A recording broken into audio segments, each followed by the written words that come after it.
वैभव कुलकर्णी कवठे महांकाळ शिवसेनेचे नवे तालुका प्रमुख।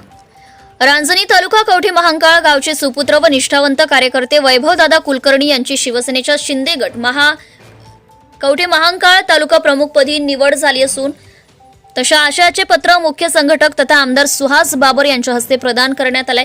यावेळी त्यांच्या समर्थकांनी एकच जल्लोष केलाय। वैभव कुलकर्णी हे जनसामान्यांच्या प्रश्नांची जाण असणारे उत्तम संघटक युवा कार्यकर्ते आहेत। ते या पदाला नक्कीच चांगला न्याय देतील असे उद्गार आमदार सुहास बाबर यांनी यावेळी काढले।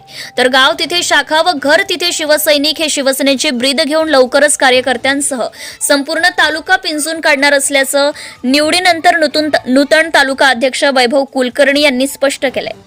यावेळी शिवसेनेचे मुख्य संघटक तथा आमदार सुहास बाबर, जिल्हा प्रमुख संजय बापू विभूते, नगरसेवक अमोल बाबर, युवा सेनेचे जिल्हा प्रमुख रोहन जाधव, वाहतूक सेनेचे सागर शेजाळ, युवा नेते संतोष भोसले, ज्ञानेश्वर सुतार, अजित पाटील, सुहास जाधव, सूर्यकांत पाटील, शामराव पाटील, अजय मोरे, एकनाथ पवार, अनिल आकळे, अमोल देसाई, दादासाहेब कुंभार, सुयश साळुंखे, निषाद कुलकर्णीसह शिवसैनिक मोठ्या संख्येने उपस्थित होते।